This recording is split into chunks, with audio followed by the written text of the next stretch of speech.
नमस्कार दोस्तों। तो कैसे आप सब? आशा है कि आप सब बहुत अच्छे होंगे और अच्छे तरीके से आप अपनी तैयारी कर रहे होंगे। देखिए, आज का जो हमारा सेशन होने वाला है, जो आज की हमारी क्लास होने वाली है, वो आरपीएफ कांस्टेबल एसआई के लिए हम बात करने वाले हैं हिस्ट्री के टॉप 50 क्वेश्चन। इसी प्रकार से जिस प्रकार से आज की ये क्लास होने वाली है, जिसमें हम हिस्ट्री के महत्वपूर्ण प्रश्न करने वाले हैं, जो आपके प्रीवियस ईयर पेपर पर आधारित है कि आपके पिछले एग्जामों में किस प्रकार से प्रश्न पूछे गए हैं, उसी प्रकार से ये प्रश्न आपके सामने यहां पर देखने को मिलेंगे। इसी प्रकार से हम पॉलिटी की, इकोनॉमी, ज्योग्राफी, आपकी साइंस की सभी क्लासेज आपके सामने जल्दी ये आने वाली है। तो आज की क्लास की शुरुआत करते हैं आज के हमारे महत्वपूर्ण प्रश्न से। तो देखिए, पहला प्रश्न आपके सामने है कि तमिल को भारत की शास्त्रीय भाषा का दर्जा कब दिया गया था? कौन सी भाषा के बारे में आपसे यहां पर पूछा गया है? तमिल भाषा के बारे में। और उसके बारे में पूछा क्या गया है कि भारत की शास्त्रीय भाषा का दर्जा कब दिया गया। तो सबसे पहले हम हमारे प्रश्न का आंसर निकालते हैं और वो क्या होगा? ऑप्शन डी, 2004 में। ठीक है, देखिए, तमिल को भारत की शास्त्रीय भाषा का जो दर्जा दिया गया था वो कब दिया गया था? 2004 में। Clear point. इसके बाद यदि हम बात करें तो देखिए, हमारे भारत में 6 शास्त्रीय भाषाएं हैं, या बोल सकते हैं 6 भाषाओं को शास्त्रीय भाषा का दर्जा दिया गया है। ठीक है, पहली आपको मैंने बता दी तमिल है। उसके बाद संस्कृत की बात करें तो संस्कृत को 2005 में शास्त्रीय भाषा का दर्जा दिया गया था। ठीक है, इसके बाद कन्नड़ है आपकी, और एक है आपकी तेलुगु। इन दोनों को 2008 में शास्त्रीय भाषा का दर्जा दिया गया था। ठीक है, इसके बाद आपकी आती है मलयालम। मलयालम भाषा को शास्त्रीय भाषा का जो दर्जा है वो 2013 में दिया गया था। और एक है आपकी 8वीं उड़िया भाषा, जिसको शास्त्रीय भाषा का दर्जा 2014 में प्रदान किया गया। ये 8 शास्त्रीय भाषाएं आपके सामने हैं। इनमें से 8 में से कहीं से भी आपसे प्रश्न पूछा जाए, आपका प्रश्न गलत नहीं होना चाहिए। देखिए, मैंने आपकी 8 की 8 यहां पर बता दी है। पहली आपकी तमिल है, जिसको सन 2004 में शास्त्रीय भाषा का दर्जा दिया गया था। दूसरी आपकी संस्कृत है, 2005 में इसको दिया गया था। ठीक है, फिर आपकी कन्नड़ आती है 2008 में, तेलुगु 2008 में, मलयालम 2013 में, और उड़िया भाषा को 2014 में शास्त्रीय भाषा का दर्जा दिया गया था। क्लियर चीजें पता चल गया। शास्त्रीय नृत्यों के बारे में बात करते हो, वो भी कितने हैं आपके? 8 हैं। उसी प्रकार से ये आपकी कितनी भाषाएं हैं? 6 भाषाएं हैं, शास्त्रीय भाषाएं। ठीक, चलिए अगला प्रश्न देखिए। निम्न में से किसे भारत का पहला स्थानीय भाषा का समाचार पत्र माना जाता है? कौन से समाचार पत्र को भारत का पहला स्थानीय भाषा का समाचार पत्र माना जाता है? तो वो आपका यहां पर समाचार दर्पण, ऑप्शन ए यहां पर क्या होगा? करेक्ट होगा। जिसको क्या बोला जाता है? Vernacular newspaper. क्या बोला जाता है? Vernacular news paper. किसके द्वारा प्रकाशित किया गया? जेसी मॉर्समैन के द्वारा प्रकाशित किया गया। किसके द्वारा? जेसी मॉर्समैन के द्वारा यह प्रकाशित किया गया। ये आपको ध्यान रखना है। प्रश्न क्या था कि भारत का पहला स्थानीय भाषा का समाचार पत्र माना जाता है, तो वो है आपका वर्नाक्यूलर न्यूज़पेपर अर्थात समाचार दर्पण। किसके द्वारा प्रकाशित किया गया? जेसी मॉर्समैन के द्वारा प्रकाशित किया गया। इस समाचार पत्र से संबंधित दोनों पॉइंट आपको पता होना चाहिए। ये यहां पर आपको समाचार दर्पण देखने को मिल रहा है ऑप्शन में। आपको वहां पर एग्जाम में वर्नाक्यूलर न्यूज़पेपर भी देखने को मिल सकता है। और यह भी पूछा जा सकता है किसके द्वारा प्रकाशित किया गया भारत का पहला स्थानीय भाषा का पहला समाचार पत्र? जेसी मॉर्समैन के द्वारा। नाम समाचार दर्पण। चीजें क्लियर? चलिए आगे बढ़ते हमारा अगला प्रश्न है कि 1793 में स्थायी बंदोबस्त लागू होने के समय बंगाल का गवर्नर जनरल कौन था।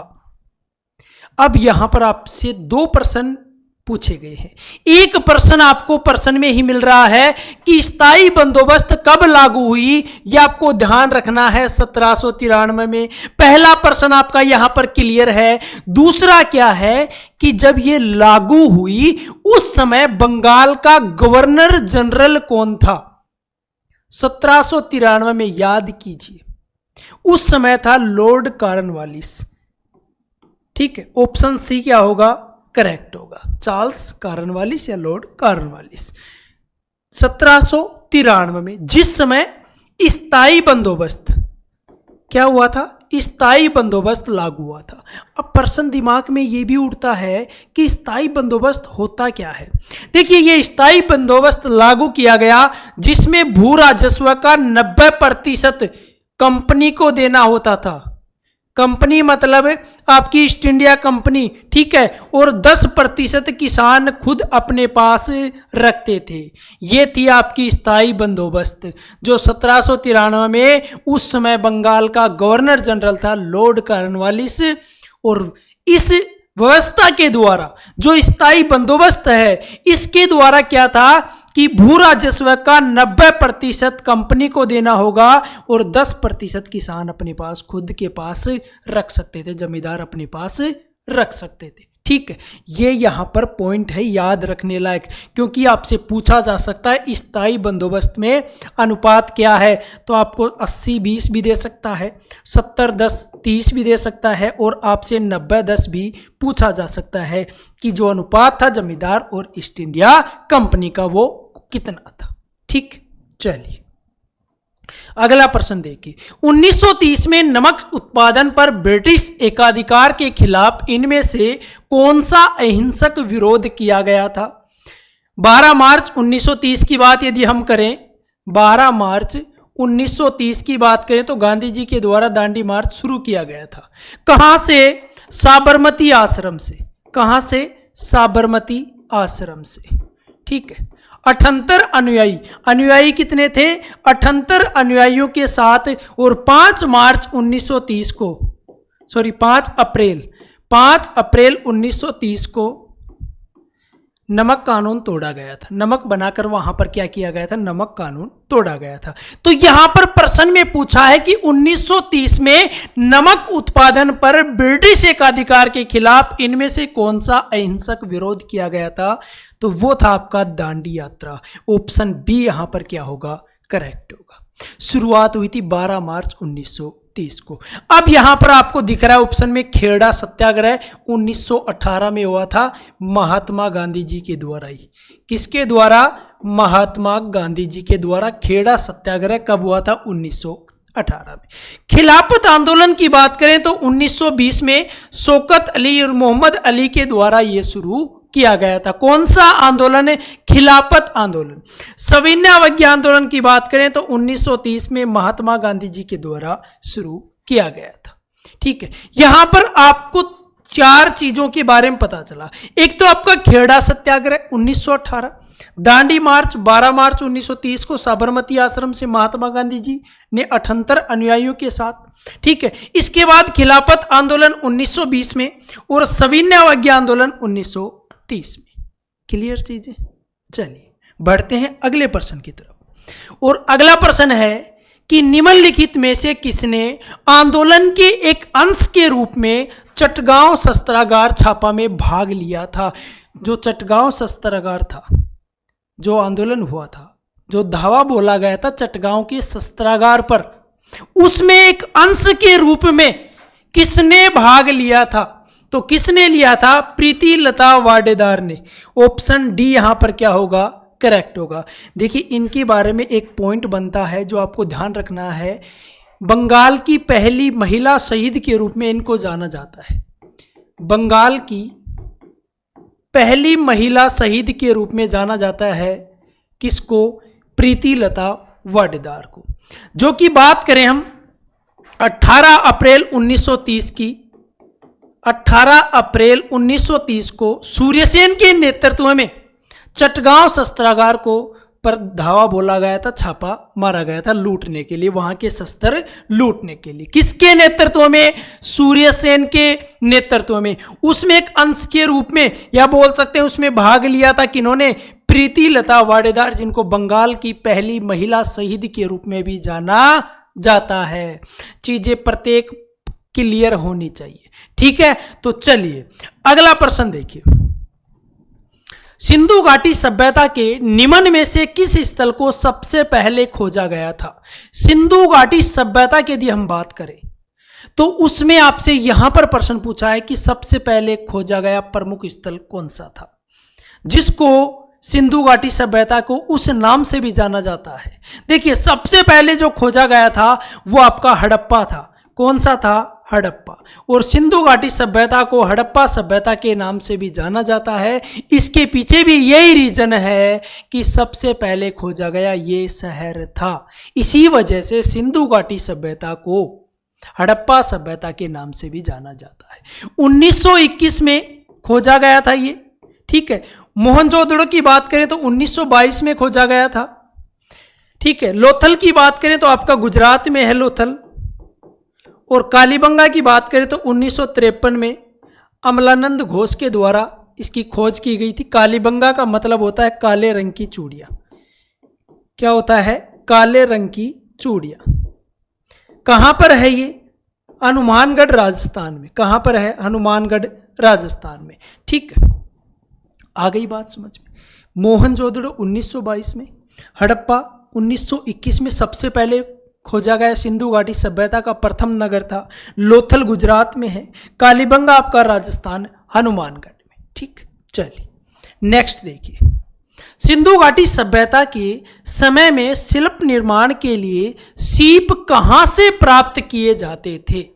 सिंधु घाटी सभ्यता के टॉपिक से बनने वाला एक महत्वपूर्ण प्रश्न आपके सामने है कि उस समय शिल्प निर्माण के लिए सीप कहां से प्राप्त किए जाते थे? तो कहां से प्राप्त किए जाते थे? नागेश्वर। ऑप्शन ए क्या होगा? करेक्ट। और नागेश्वर कहां पर है? गुजरात में। और यहां से आपको क्या मिले हैं? आभूषण मिले। क्या मिले हैं? आभूषण, मोहरें, जो मोहर होती है वो ये नागेश्वर गुजरात से प्राप्त हुई है। और महत्वपूर्ण पॉइंट ये है सबसे ज्यादा नागेश्वर से यदि आपसे यहां से प्रश्न पूछा जाता है तो यह प्रश्न आपको जरूर देखने को मिलेगा कि सिंधु घाटी सभ्यता के समय में शिल्प निर्माण के लिए जो सीप है वो कहां से प्राप्त की जाती थी। महत्वपूर्ण प्रश्न है। तो कहां से? नागेश्वर गुजरात से, ठीक है। चलिए अगला प्रश्न देखिए, वैदिक ग्रंथों के अनुसार संग्रहीता का क्या कार्य था? वैदिक ग्रंथ के बारे में यहां पर हम बात कर रहे हैं और आपसे पूछा क्या गया है कि संग्रहीता का इसका मतलब क्या है या इसका कार्य क्या है? तो देखिए संग्रहीता का अर्थ होता है कोषाध्यक्ष। क्या होता है? कोषाध्यक्ष। क्या ऑप्शन में आपको ऐसा शब्द दिख रहा है? जी दिख रहा है, ऑप्शन सी, कोषाध्यक्ष। संग्रहीता कौन होता था? कोषाध्यक्ष। यहां पर आपको सारथी दिख रहा है। सारथी के बारे में तो आपको जरूर पता होगा, रथ का जो सेना नायक होता है वो क्या होता है? सारथी होता है, ठीक है, जिसको वैदिक ग्रंथों में सूत बोला जाता है, ठीक है। ये भी आपको ध्यान रखना है। भागदूक कर संग्रहकर्ता को कहा जाता है। कर संग्रहकर्ता, जो कर संग्रह करता है उसको बोला जाता है भागदूक। यहां पर तीन शब्द आपको देखने को मिले, एक सारथी, एक भागदूक और एक संग्रहीता। वैदिक ग्रंथों के अनुसार इनको अलग अलग नामों से पुकारा जाता था। जैसा कि हमने पढ़ा कि संग्रहीता का मतलब होता है कोषाध्यक्ष और भागदूक का मतलब होता है कर संग्रहकर्ता और सारथी का मतलब रथ सेनानायक, ठीक है। आ गई बात समझ में? चलिए अगला प्रश्न देखिए, त्रिपिटक इनमें से किस धर्म का पवित्र ग्रंथ है? त्रिपिटक किस धर्म का प्रमुख ग्रंथ है? तो किसका है? बौद्ध धर्म का। ऑप्शन बी यहां पर क्या होगा? करेक्ट होगा। देखिए त्रिपिटक के बारे में बात करें तो 3 पिटक हैं, सूत पिटक, विनय पिटक और एक आपका है तीसरा अभिधम पिटक। अभिधम पिटक, अभिधम पिटक में दार्शनिक सिद्धांत हैं बौद्ध धर्म के। क्या है? दार्शनिक सिद्धांत। विनय पिटक की बात करें तो विनय पिटक में बौद्ध संघ के आचार विचार और नियमों का संग्रह है। क्या है? आचार विचार नियमों का क्या है? संग्रह है। किसमें? विनय पिटक में बौद्ध संघ के आचार विचार और नियमों का संग्रह है। बात करें सूत पिटक की तो इसमें गौतम बुद्ध के विचार हैं, विचारों का संग्रह है। गौतम बुद्ध के विचारों का संग्रह है किसमें? सूत पिटक में। इन तीनों को मिला के ही कहा जाता है त्रिपिटक। तो यदि अब आपसे पूछा जाता है कि त्रिपिटक कौन कौन से हैं, सूत पिटक, विनय पिटक और अभिधम पिटक, लेकिन प्रश्न इस प्रकार से नहीं बनने वाला। आपसे पूछा जा सकता है कि विनय पिटक में किसका संग्रह है, सूत पिटक में किसका संग्रह है, या अभिधम पिटक में किसका संग्रह है। तो अभिधम पिटक किससे संबंधित है? दार्शनिक सिद्धांत से संबंधित है। तो ये बौद्ध धर्म के त्रिपिटक हैं। इनके बारे में आपको तीनों के बारे में अच्छे से पता होना चाहिए कि कौन से में किस प्रकार कौन से वचन रखे गए हैं। ठीक, अगला प्रश्न देखिए, पार्श्वनाथ मंदिर किस राज्य में स्थित है? देखिए, पार्श्वनाथ मंदिर की हम बात कर रहे हैं कि पार्श्वनाथ जो मंदिर है वो कौन से राज्य में स्थित है। तो ये आपका स्थित है खजुराहो मध्य प्रदेश में। किस में? खजुराहो मध्य प्रदेश में। ऑप्शन ए क्या होगा यहां पर? करेक्ट होगा। देखिए, ओसिया राजस्थान की बात करें तो यहां पर है महावीर जैन मंदिर। कौन सा जैन मंदिर है? महावीर जैन मंदिर है ओसिया राजस्थान में। इसके बाद गिरनार गुजरात की बात करें तो नेमिनाथ मंदिर है यहां पर, नेमिनाथ मंदिर। आपको 3 मंदिर मैंने बता दिए, तीनों इंपोर्टेंट हैं। पहला हमने बात की पार्श्वनाथ मंदिर जो कि खजुराहो मध्य प्रदेश में है। ओसिया राजस्थान में आपका महावीर जैन मंदिर है। गिरनार गुजरात में नेमिनाथ मंदिर है। तीनों के बारे में आपको अच्छे से पता होना चाहिए। नेक्स्ट प्रश्न देखिए, कनिष्क किस वंश से संबंधित थे? कनिष्क के बारे में बात करें तो कनिष्क कुषाण वंश का एक महत्वपूर्ण अर्थात प्रतापी शासक था। किसका? कुषाण वंश का। कनिष्क के बारे में बात करें तो इन्होंने 78 ईस्वी में एक संवत चलाया था। उस संवत को कहा जाता है शक संवत। क्या कहा जाता है? शक संवत। 78 ईस्वी में एक संवत चलाया गया कुषाण वंश के शासक कनिष्क के द्वारा, जो शक संवत के नाम से प्रसिद्ध हुआ, या शक संवत उसको कहा जाता है। बात करें, कनिष्क ने अपनी राजधानी पुरुषपुर या पेशावर रखी थी। पुरुषपुर या पेशावर। ठीक, आ गई बात समझ में? ये था कनिष्क जो कि कुषाण वंश का एक महान प्रतापी शासक था। नेक्स्ट क्वेश्चन देखिए, प्रशस्ति में किस राजवंश के शासकों ने अपनी उपलब्धियां लिखी है?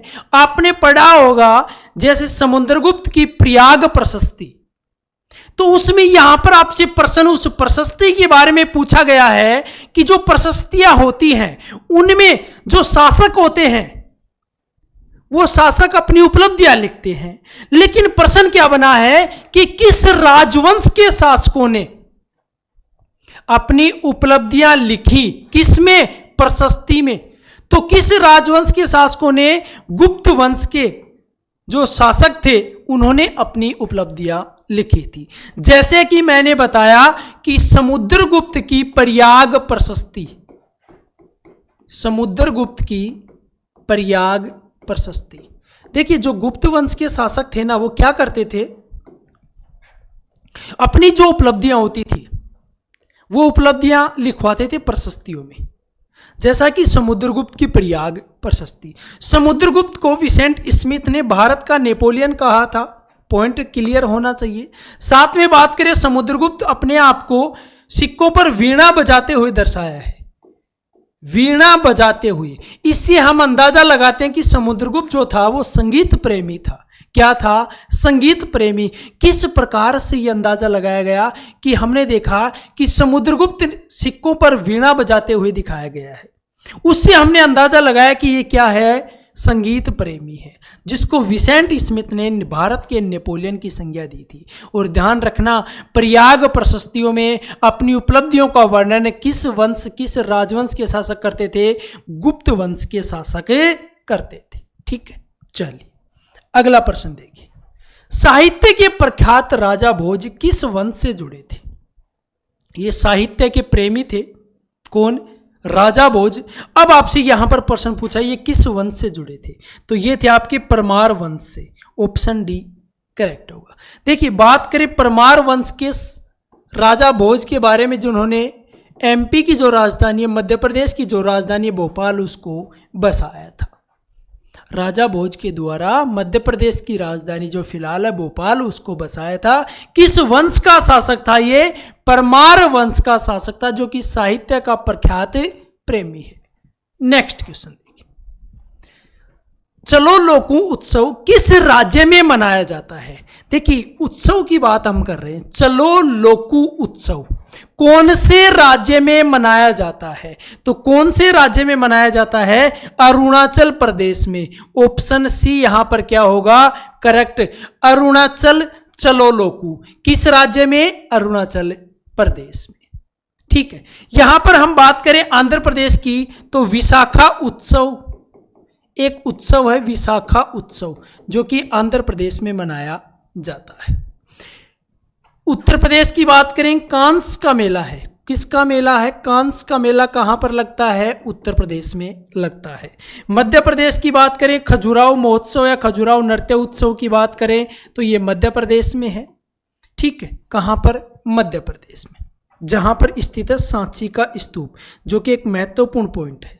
सांची का स्तूप कहां पर है? मध्य प्रदेश में। कान्हा नेशनल पार्क हो गया, बांधवगढ़, सतपुड़ा हो गया, पन्ना हो गया, ये किस राज्य में स्थित है? मध्य प्रदेश में स्थित है।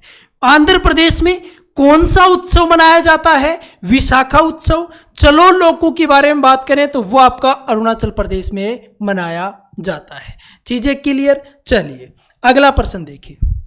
मलमल शब्द के संबंध में निम्नलिखित में से कौन सा कथन सही है? मलमल शब्द के बारे में यहां से आपसे पूछा गया है कि इनमें से कौन सा प्रश्न है जो कि ऑप्शन है जो कि सही है। देखिए, पहला है यह पत्थरों पर लेखन की एक तकनीक है, जो कि गलत है। दूसरा है यह एक प्रकार का सूती कपड़ा है। जी हाँ, ऑप्शन बी क्या होगा? करेक्ट। देखिए, आपने सुना होगा मलमल का कपड़ा। ठीक है, तो ये क्या है? एक प्रकार का सूती कपड़ा है, जो सबसे पहले की गई थी ढाका बांग्लादेश में। कहां पर? ढाका बांग्लादेश में। ठीक है, और मलमल का जो एकदम शुद्ध रूप होता है उसको गाउज बोला जाता है। यह भी आपको पता होना चाहिए। मलमल का एकदम शुद्ध रूप उसको क्या बोला जाता है, जो कि आपको ध्यान रखना है? गाउज बोला जाता है। क्या? गाउज। ठीक है, मलमल क्या है? एक प्रकार का सूती कपड़ा है। नेक्स्ट क्वेश्चन देखिए। उज्बेकिस्तान का कौन सा यात्री 11वीं शताब्दी में भारत आया था? उज्बेकिस्तान का कौन सा ऐसा यात्री था जो 11वीं शताब्दी में भारत आया था? देखिए, महमूद गजनी के साथ आया था एक, हमें ध्यान आ रहा है, वो था अल बरूनी। कौन था? अल बरूनी। ऑप्शन ए क्या होगा? करेक्ट होगा। अल बरूनी को भारतीय इतिहास का पहला जानकार माना जाता है। किसको माना जाता है? अल बरूनी को, जो महमूद गजनी के साथ आया था, उज्बेकिस्तान का था, 11वीं शताब्दी में। कब आया था? 11वीं शताब्दी में ये आया था। ठीक है, नेक्स्ट देखिए। फतुहात ए फिरोजशाही में किसकी प्रशासनिक उपलब्धियों का वर्णन है? जो फतुहात ए फिरोजशाही है उसमें किसकी प्रशासनिक उपलब्धियों का वर्णन है? तो किसकी है? फिरोज शाह तुगलक की। ऑप्शन सी यहां पर क्या होगा? करेक्ट होगा। फिरोज शाह तुगलक के द्वारा लिखित है फतुहात ए फिरोजशाही, उसमें किसकी उपलब्धियां हैं? फिरोज शाह तुगलक की उपलब्धियों का इसमें वर्णन है। नेक्स्ट क्वेश्चन देखिए। काकतीय राजवंश का अंत निम्नलिखित में से किसके द्वारा किया गया था? देखिए, काकतीय राजवंश के बारे में आपसे पूछा गया है, तो काकतीय राजवंश का जो अंत है वो दिल्ली सल्तनत के शासकों के द्वारा किया गया था। ऑप्शन बी यहां पर क्या होगा? करेक्ट होगा। दिल्ली सल्तनत की बात करें, 1206 में शुरुआत हुई थी दिल्ली सल्तनत की तुगलक वंश के द्वारा। ठीक है, दिल्ली सल्तनत। नेक्स्ट देखिए, निम्न में से किसने स्वामी हरिदास से 11 वर्ष तक संगीत सीखा था? इनमें से ऐसा कौन सा ऑप्शन है जो कि आपके प्रश्न का आंसर बनेगा कि किसने स्वामी हरिदास से 11 वर्ष तक संगीत सीखा था? तो किसने सीखा था? तानसेन ने। ऑप्शन सी यहां पर क्या होगा? करेक्ट होगा। तानसेन का जो असली नाम है वो रामतनु पांडे है। क्या है? रामतनु पांडे। साथ ही तानसेन के बारे में बात करें तो अकबर के दरबार में जो 9 रत्न थे, कौन थे? 9 रत्न। उन 9 रत्नों में से शामिल था एक नाम, और वो नाम था तानसेन। किसके दरबार में? अकबर के दरबार। ठीक, नेक्स्ट देखिए, निम्न में से कौन सम्राट अकबर के दरबार में राजस्व मंत्री थे? अब यहां पर आपसे राजस्व मंत्री के बारे में पूछा है। अकबर के दरबार में कौन राजस्व मंत्री थे? तो कौन थे? टोडरमल। ऑप्शन डी यहां पर क्या होगा? करेक्ट होगा। टोडरमल के द्वारा दैसाला बंदोबस्त की शुरुआत की गई थी। किसके द्वारा? टोडरमल के द्वारा दैसाला बंदोबस्त। किसके दरबार में राजस्व मंत्री था? टोडरमल। अकबर के दरबार में राजस्व मंत्री था। नेक्स्ट देखिए, निम्नलिखित में से किस वैज्ञानिक ने पदार्थ की 5वीं अवस्था के लिए कुछ गणना की थी? एक महत्वपूर्ण प्रश्न है। अब ये जो 10 प्रश्न आने वाले हैं ये एकदम महत्वपूर्ण प्रश्न आपके लिए। देखिए, पदार्थ की 5वीं अवस्था के लिए गणना की थी, तो किसने की थी? सत्येंद्रनाथ बोस ने। ऑप्शन ए क्या होगा? करेक्ट होगा। देखिए, 5वीं के बारे में बात करें, जो 5वीं अवस्था है पदार्थ की, उसकी खोज 1920 में सत्येंद्रनाथ बोस और आइंस्टीन के द्वारा की गई थी। इसी वजह से इसको बीसी बोला जाता है, बीईसी, बोस आइंस्टीन कंडेंसेट। अब देखिए, इस 5वीं अवस्था का जो निर्माण है ना, वो किस प्रकार से होता है? जब किसी पदार्थ को परम शून्य ताप पर या परम ताप पर, परम ताप का मतलब क्या होता है? -273.15 केल्विन, सॉरी सेल्सियस डिग्री। ठीक है, ये होता है परम ताप। ध्यान रखना है, परम ताप क्या होता है? -273.15 डिग्री सेल्सियस। इस पर यदि उसको ठंडा किया जाता है तो उसके सभी परमाणु एक हो जाते हैं और वो एक सुपर एटम बनता है। इसी को बोला जाता है 5वीं अवस्था, पदार्थ की 5वीं अवस्था। वैसे आपकी 4 होती है, जैसे ठोस हो गई, एक ठोस, एक द्रव्य और एक गैस, और एक चौथी होती है आपकी प्लाज्मा। देखिए, प्लाज्मा के बारे में बात करें तो प्लाज्मा वैसे गैसीय अवस्था में ही होती है, लेकिन ये आयनित होती है। ये आपको ध्यान रखना है, क्या होती है? आयनित। प्लाज्मा वैसे है गैसीय अवस्था के रूप में ही, लेकिन ये आयनित होती है। पता चल गया आपको किसके द्वारा गणना की गई थी, किस प्रकार से 5वीं अवस्था का निर्माण होता है। परम ताप क्या होता है? -273.15 डिग्री सेल्सियस को परम ताप कहा जाता है। नेक्स्ट देखिए, यदि अभिकारक या उत्पाद रिक्त स्थान के रूप में मौजूद होता है तो शब्द एक क्यों लिखा जाता है? अभिकारक और उत्पाद किस रूप में होगा?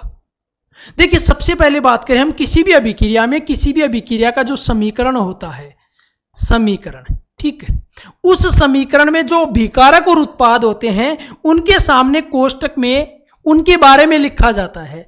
जैसे ठोस होगा तो एस लिखा जाएगा, लिक्विड होगा तो एल लिखा जाएगा, गैस होगा तो जी लिखा जाएगा, यदि वो जलीय विलयन है तो ए क्यू लिखा जाएगा। और यही हमसे पूछा गया है कि ए क्यू किसके लिए लिखा जाता है? तो जलीय विलयन, यदि वो पदार्थ जलीय विलयन है तो उसके सामने, उस अभिकारक या उत्पाद के सामने कोष्टक में क्या लिखा जाएगा? ए क्यू।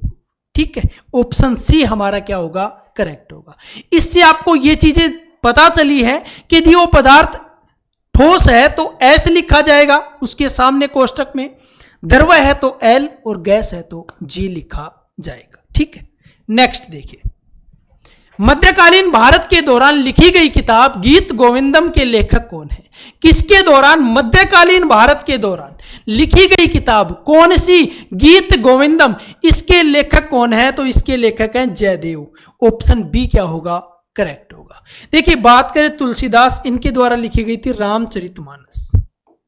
कौन सी लिखी गई थी? रामचरितमानस। ठीक है। इसके बाद कबीरदास के बारे में बात करें तो इनके द्वारा लिखी गई थी बीजक। कौन सी?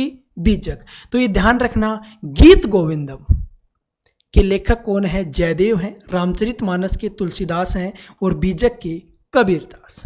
नेक्स्ट देखिए, कांगड़ा और कुल्लू घाटी भारत के किस राज्य में स्थित है? कांगड़ा घाटी और कुल्लू घाटी भारत के कौन से राज्य में स्थित हैं? तो भारत के ये स्थित है हिमाचल प्रदेश में। ऑप्शन डी क्या होगा यहाँ पर?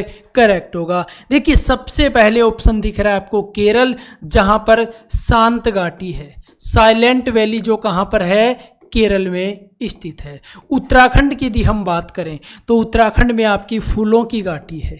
कौन सी घाटी है? फूलों की घाटी। या एक और है धर्मा घाटी। कौन सी? धर्मा घाटी। ठीक है। सिक्किम के बारे में बात करें तो सिक्किम में दो महत्वपूर्ण, दोनों के नाम आपको याद रखने हैं। यूथांग घाटी, यूथांग घाटी, और एक आपकी चुंबी घाटी। कौन सी? चुंबी घाटी। ठीक। किसके बारे में बात कर रहे थे? कांगड़ा और कुल्लू घाटी के बारे में आपसे पूछा गया था। हमारा प्रश्न का आंसर हो गया था हिमाचल प्रदेश। उसके बारे में हमने देखा कि केरल में कौन सी है? शांत घाटी अर्थात साइलेंट वैली। कहां पर है? केरल में है। उत्तराखंड में फूलों की घाटी धर्मा घाटी है। सिक्किम के बारे में बात करें तो यूथांग और चुंबी घाटी किस राज्य में स्थित है? यह आपके सिक्किम राज्य में स्थित है। ठीक। अगला प्रश्न देखिए, भारतीय संविधान का कौन सा आर्टिकल अनुच्छेद संघ की कार्यपालिका शक्तियों से संबंधित है? एक महत्वपूर्ण प्रश्न आपके सामने है कि जो भारतीय संविधान है उसका एक आर्टिकल है जो कि संघ की कार्यपालिका शक्तियों से संबंधित है। वो कौन सा है? वो है आपका आर्टिकल 53। ऑप्शन ए यहां पर क्या होगा? करेक्ट होगा। संघ की कार्यपालिका से संबंधित जो आर्टिकल है वो कौन सा है? आर्टिकल 53। देखिए यहां पर आपके सामने आर्टिकल 51 लिखा गया है, जिसमें क्या है? अंतर्राष्ट्रीय शांति और सुरक्षा में अभिवृद्धि। अंतर्राष्ट्रीय शांति और सुरक्षा में अभिवृद्धि कौन से आर्टिकल में है? आर्टिकल 51 में। 53 के बारे में देखिए, यहां पर अब आता है आपका आर्टिकल 54। आर्टिकल 54 में है जो आपका राष्ट्रपति है, जो आपका प्रेसिडेंट है, उसका निर्वाचक मंडल। निर्वाचक मंडल का मतलब समझ रहे हैं आप कि इस राष्ट्रपति के निर्वाचन में कौन कौन भाग लेगा? संसद के दोनों सदनों के निर्वाचित सदस्य, राज्यों की विधानसभाओं के निर्वाचित सदस्य और दिल्ली और पुडुचेरी विधानसभा के निर्वाचित सदस्य राष्ट्रपति के चुनाव में क्या करते हैं? भाग लेते हैं। इसके बाद आपको दिख रहा है आर्टिकल 55। आर्टिकल 55 में क्या? निर्वाचन पद्धति, कि जो राष्ट्रपति का चुनाव है, जो प्रेसिडेंट है हमारा, उस प्रेसिडेंट का जो चुनाव हो किस प्रकार से होगा? एकल संक्रमणीय मत प्रणाली के द्वारा, अप्रत्यक्ष रूप से गुप्त मतदान के द्वारा राष्ट्रपति का चुनाव होता है। ठीक। चलिए अगला प्रश्न देखिए, भारत सरकार द्वारा शुरू की गई नई मंजिल योजना इनमें से किससे संबंधित है?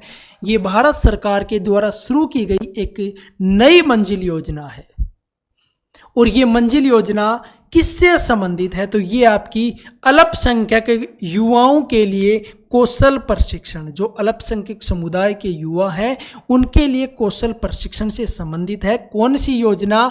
नई मंजिल योजना। चलिए अगला प्रश्न देखिए, निम्नलिखित में से कौन सा खेल थॉमस कप से संबंधित है? थॉमस कप से संबंधित कौन सा है? तो वो आपका बैडमिंटन। कौन सा है? बैडमिंटन। ऑप्शन बी क्या होगा? करेक्ट होगा। यहां पर बात करें गोल्फ से, तो गोल्फ से एक राइडर कप होता है। कौन सा है? Ryder Cup. किससे संबंधित है राइडर कप? वो गोल्फ से संबंधित है। ठीक। बेटन कप की बात करें तो ये आपका हॉकी से संबंधित है। कौन सा? Beighton Cup. और डूरंड कप की बात करें तो ये आपका फुटबॉल से संबंधित है। किससे संबंधित है? फुटबॉल से। राइडर किस खेल से संबंधित कप है? गोल्फ से, बैटन कप हॉकी से, और थॉमस कप किससे है? बैडमिंटन से। डुरंड कप की बात करें किस खेल से संबंधित है? फुटबॉल से संबंधित है। अगला प्रश्न देखिए, भारत की संप्रभुता, एकता और अखंडता को बनाए रखना और उसकी रक्षा करना रिक्त स्थान है।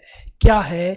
ये हमारा मौलिक कर्तव्य है, हमारी फंडामेंटल ड्यूटी है कि भारत की संप्रभुता, एकता और अखंडता को बनाए रखना है, उसकी रक्षा करना है। ये हमारा क्या है? फंडामेंटल ड्यूटी है, मौलिक कर्तव्य है। देखिए, मौलिक कर्तव्य सबसे पहले आपको मूल अधिकार भाग 3 में है, यहाँ पर 12 से 35 तक है, अमेरिका यूएसए से ग्रहण किए गए हैं। ठीक है, शुरुआत में 7 थे, वर्तमान में 6 है, 1 को हटा दिया गया है। आर्टिकल 300 क में एक कानूनी अधिकार के रूप में रखा गया संपत्ति के अधिकार को। बात करें मौलिक कर्तव्यों की तो भाग 4 के क में है। आर्टिकल की बात करें 51 क में है। ठीक है, 10 जोड़े गए थे सरदार सरवण सिंह समिति की सिफारिश पर, उसके बाद में एक और ऐड किया गया जो 86वें संविधान संशोधन 2002 के द्वारा ऐड किया गया। वर्तमान में कितने हैं? 11 है। ठीक है, नेक्स्ट देखिए, निम्नलिखित में से कौन सा ऊर्जा का गैर पारंपरिक स्रोत है? देखिए, पारंपरिक और गैर पारंपरिक स्रोत कौन कौन से होते हैं, यहां पर आपसे ये प्रश्न भी बनता है क्योंकि इस प्रकार से प्रश्न पूछा जा सकता है। देखिए, यहां पर तो हम देख लेंगे कि गैर पारंपरिक स्रोत कौन सा है? सौर ऊर्जा है।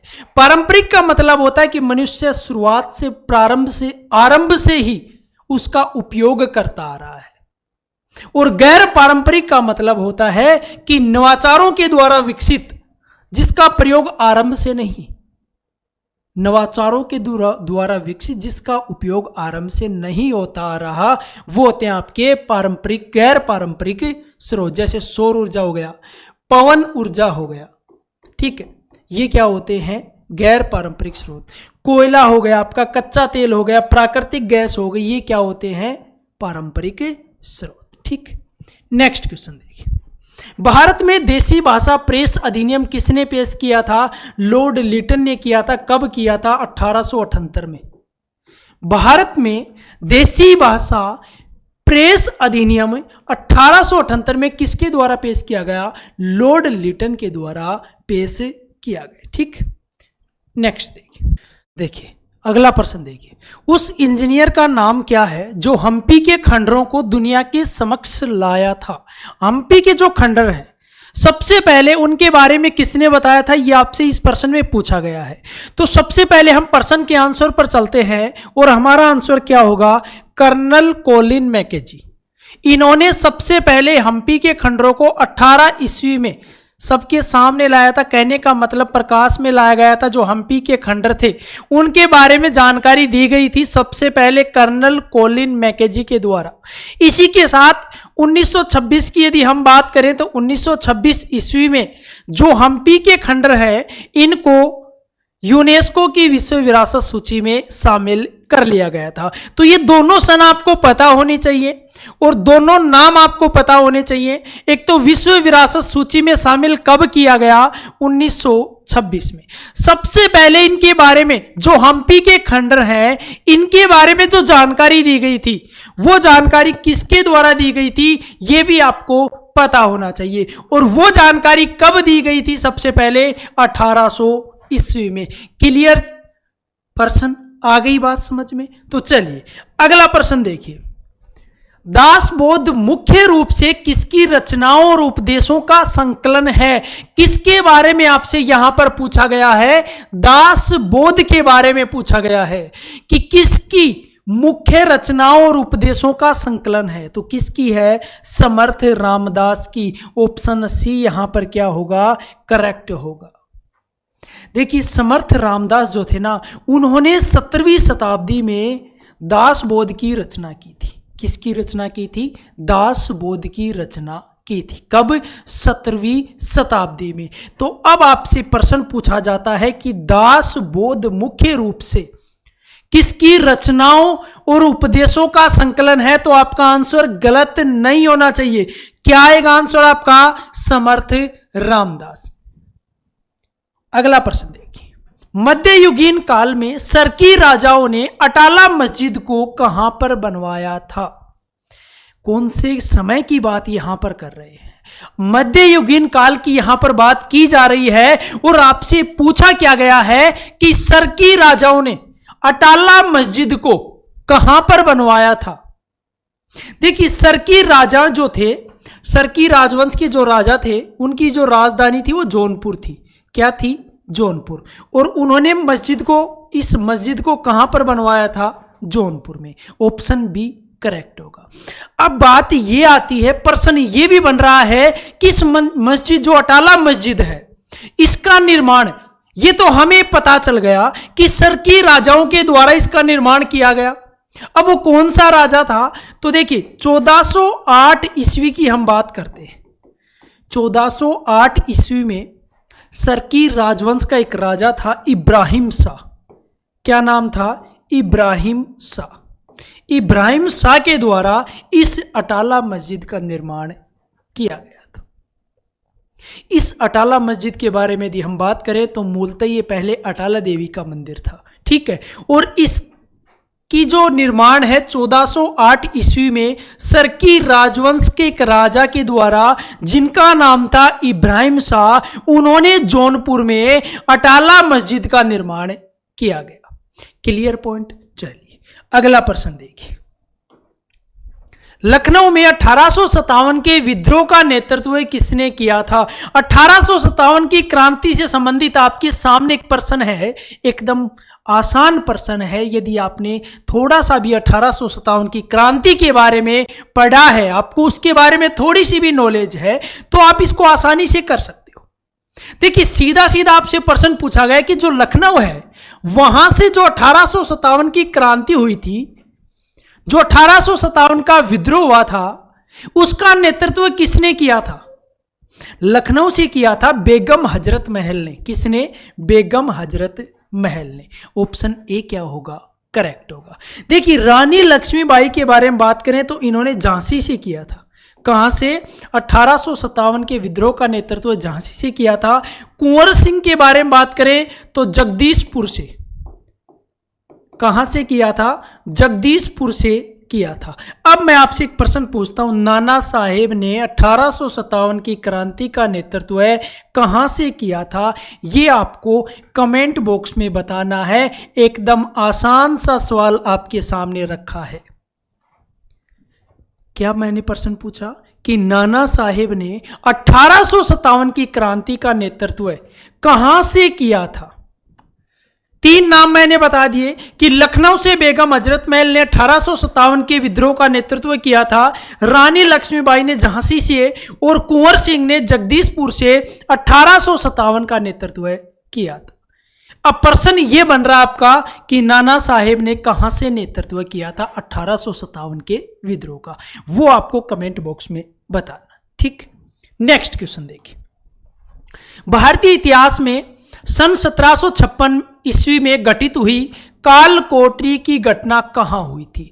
चलो, इस काल कोठरी की घटना के बारे में बात करें तो एक डेट हमें याद आती है, 20 जून 1756।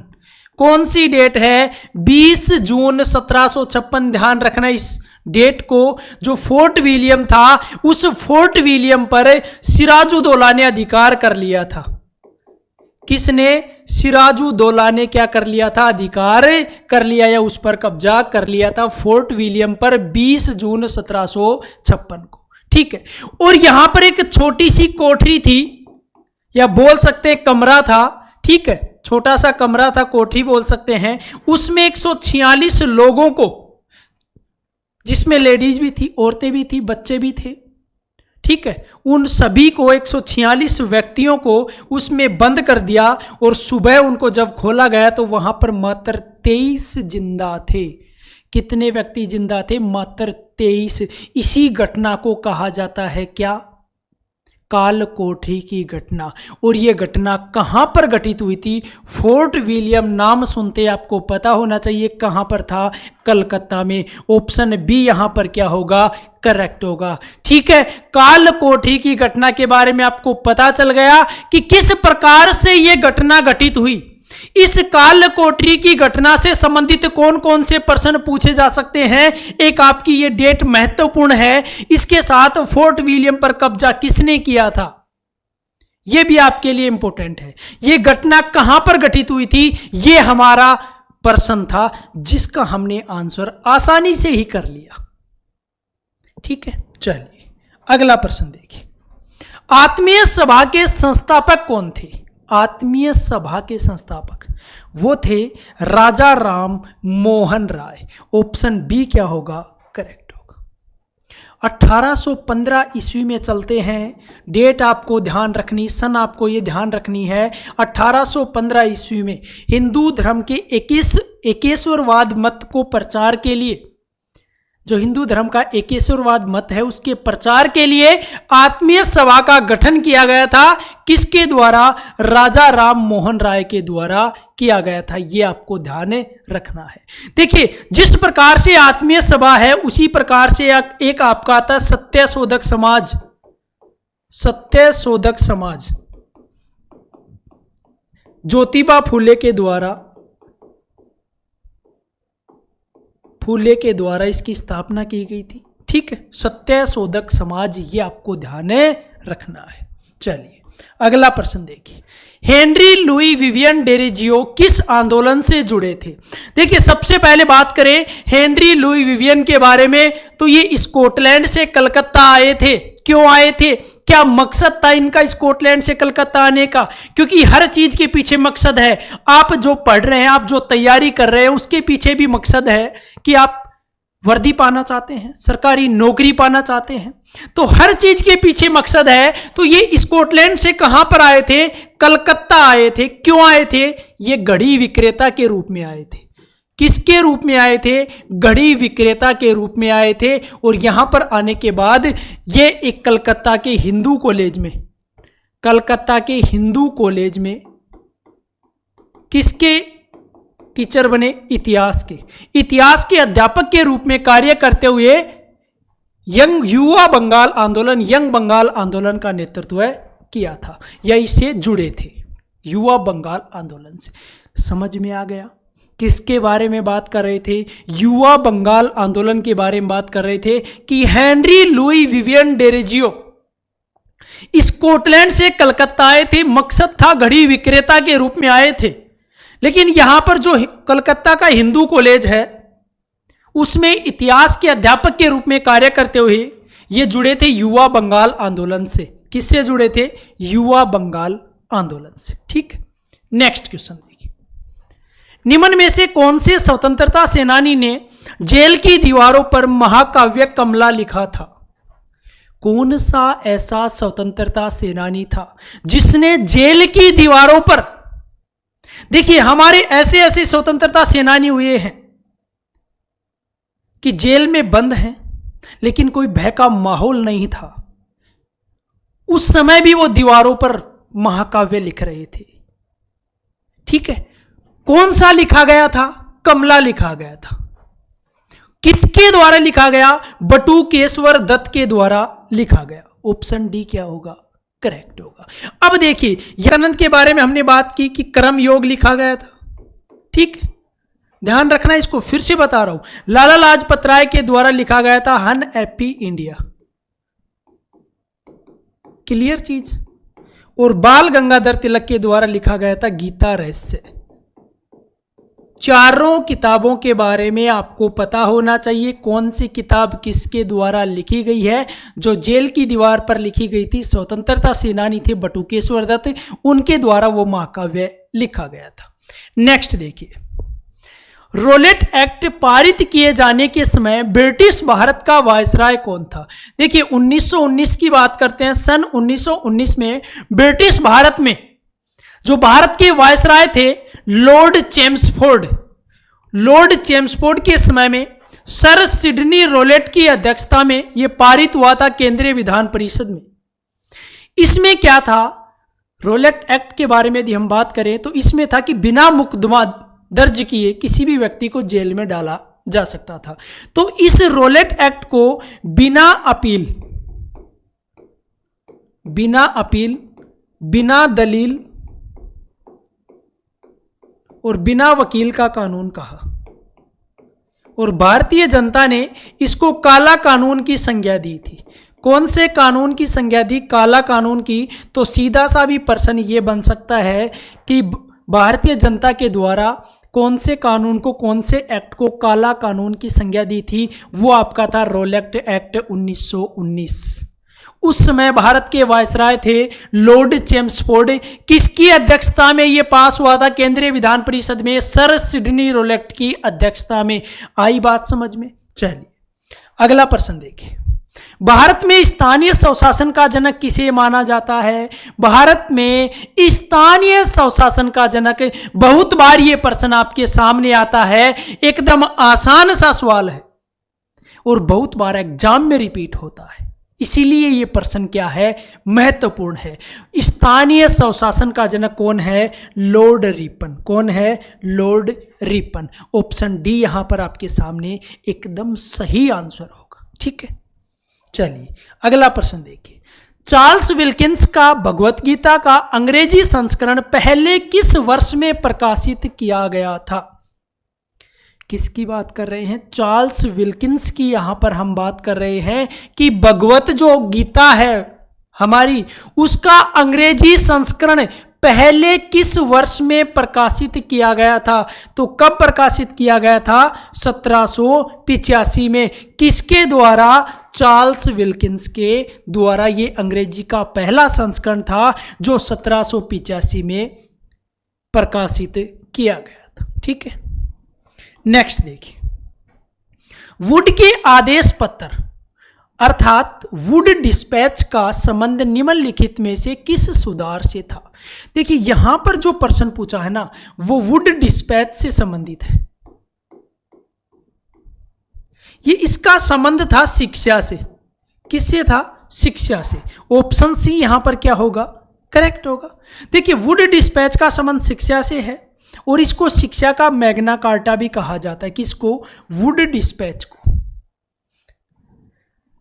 अगला प्रश्न देखिए।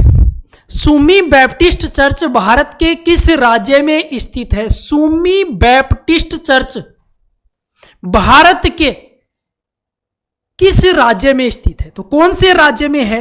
नागालैंड में। ऑप्शन बी यहां पर क्या होगा? करेक्ट होगा।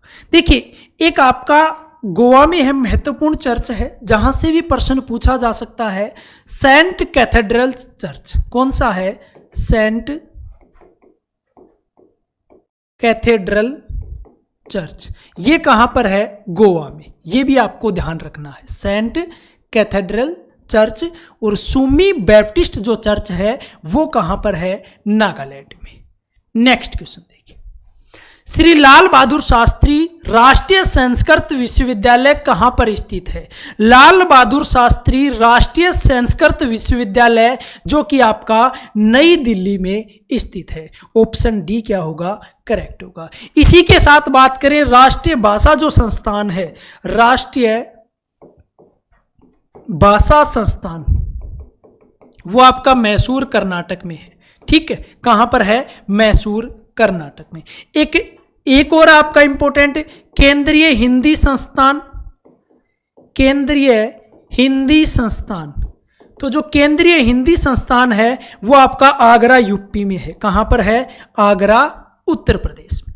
तीनों आपको पता होने चाहिए, तीनों महत्वपूर्ण है। पहला क्या है जो कि हमसे प्रश्न में पूछा गया है? श्री लाल बहादुर शास्त्री राष्ट्रीय संस्कृत विश्वविद्यालय नई दिल्ली में स्थित है, राष्ट्रीय भाषा संस्थान मैसूर कर्नाटक में है, और केंद्रीय हिंदी संस्थान जो है वो आपका उत्तर प्रदेश आगरा में स्थित है। ठीक है, नेक्स्ट देखिए। निम्न में से किस स्वतंत्रता सेनानी को भारत के लौह पुरुष की उपाधि से सम्मानित किया गया? कौन सा ऐसा स्वतंत्रता सेनानी था जिसको भारत के लौह पुरुष की संज्ञा दी गई, या अर्थात लौह पुरुष की उपाधि से उनको सम्मानित किया गया? तो वो थे आपके सरदार वल्लभ भाई पटेल। ऑप्शन डी क्या होगा यहाँ पर?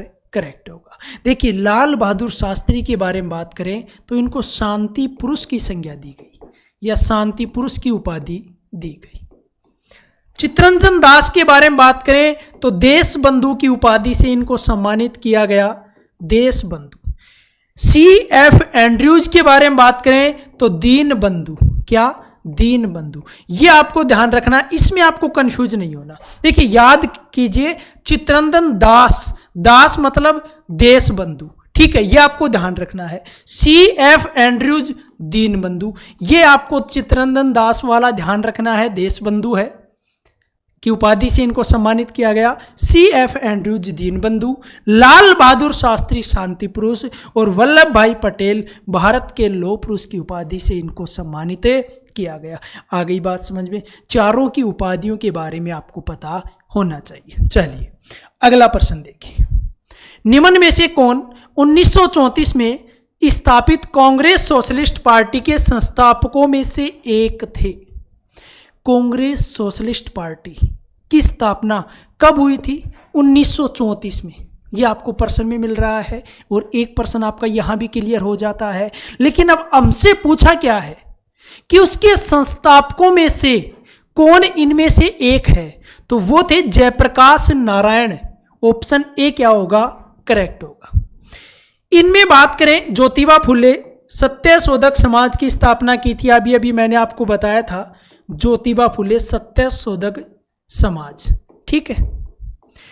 खान अब्दुल गफ्फार खान के बारे में बात करें तो आपने पढ़ा होगा, खुदाई खिदमतार संगठन जो था, जिसको लाल कुर्ती संगठन आंदोलन भी बोला जाता है, उससे संबंधित हैं खान अब्दुल गफ्फार खान, ठीक। नेक्स्ट देखिए, हुसरी या हुसरी प्रदर्शन निम्नलिखित में से किस राज्य से संबंधित है? देखिए ये तो आपको इस प्रकार से मिलेगा या फिर इस प्रकार से मिलेगा, इसमें आपको कंफ्यूज होने वाली कोई प्रॉब्लम नहीं होनी चाहिए। हुसरी सह सड़क वाला, एक सह वाला, ठीक है, दोनों आपको ध्यान रखने हैं। किसी भी प्रकार से आपसे पूछा जा सकता है। अब प्रश्न क्या पूछा है? किस राज्य से संबंधित है? तो किस राज्य से संबंधित है? असम से संबंधित है। ऑप्शन बी क्या होगा? करेक्ट होगा। देखिए महाराष्ट्र के बारे में बात करें तो एक तमाशा यहां का फेमस है। तमाशा कहां का फेमस है? महाराष्ट्र का। केरल का बात करें, शास्त्रीय नृत्य आपका कथकली। उड़ीसा का बात करें तो यहां का है ओडिसी, ठीक। क्लियर चीजें। केरल का कौन सा शास्त्रीय है? कथकली नृत्य है। नेक्स्ट देखिए, सूरजकुंड मेला, जिसे अंतर्राष्ट्रीय शिल्प मेला भी कहा जाता है, कहां पर आयोजित किया जाता है? सूरजकुंड जो मेला है, जिसको किसकी संज्ञा दी जाती है? अंतर्राष्ट्रीय शिल्प मेला भी उसको कहा जाता है। इसका आयोजन कहां पर किया जाता है? हरियाणा में किया जाता है। ऑप्शन डी क्या होगा? करेक्ट होगा। देखिए उड़ीसा की बात करें तो रथ यात्रा मेला, यह होता है उड़ीसा में, रथ यात्रा मेला। गुजरात की बात करें, नवरात्रा मेला, ठीक है। वैसाखी मेला पंजाब में, कहां पर? पंजाब में। और हरियाणा में कौन सा है? सूरजकुंड मेला।